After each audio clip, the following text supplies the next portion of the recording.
Oggi siamo qui per parlare di un'esperienza editoriale nuova, fresca, Giulia, appena nata. Un progetto che mette insieme le piccole realtà, i piccoli borghi cittadini con la letteratura. È un progetto nuovo che abbiamo portato avanti nel 2022. Abbiamo iniziato in Sardegna e adesso lo stiamo portando in tutte le regioni italiane. In questo caso siamo in Veneto. Il titolo? Il titolo è Luoghi letterari. Come funziona? In realtà è molto semplice. Noi prendiamo degli scrittori di fama nazionale o internazionale, e li catapultiamo dalla loro realtà in dei piccoli paesi, dei borghi, delle piccolissime realtà che esistono all'interno del territorio italiano.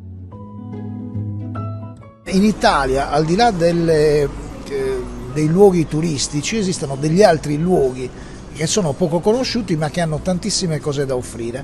E allora cosa facciamo? Prendiamo questi scrittori, li portiamo in questi luoghi, li facciamo vivere per una decina di giorni all'interno di questi luoghi, e ognuno di loro, a seconda delle proprie caratteristiche, naturalmente tirerà fuori un racconto. Questi racconti vengono messi all'interno di una raccolta.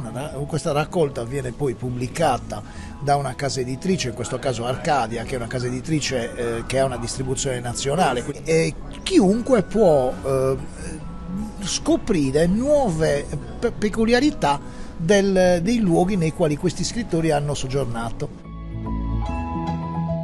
E che cosa hai imparato da queste prime esperienze? Ho imparato delle cose stranissime. Cioè, io sono sardo, vivo in Sardegna, ma ho visto con gli occhi degli scrittori che ho portato in Sardegna delle cose che io non avevo mai visto, cioè degli scorci che per me erano una cosa normale e che invece ho visto con i loro occhi che erano qualcosa di eccezionale per una persona che non li conosceva, e anche delle particolarità di tipo enogastronomico che magari io nemmeno conoscevo e che invece sono state tramandate di padre in figlio, di madre in figlia, all'interno di un paese che però per me era sconosciuto, perché naturalmente non conosco tutti i paesi della Sardegna.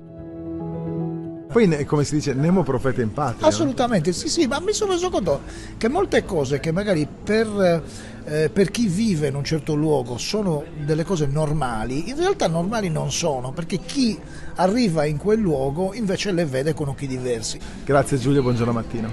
Buongiorno Mattino.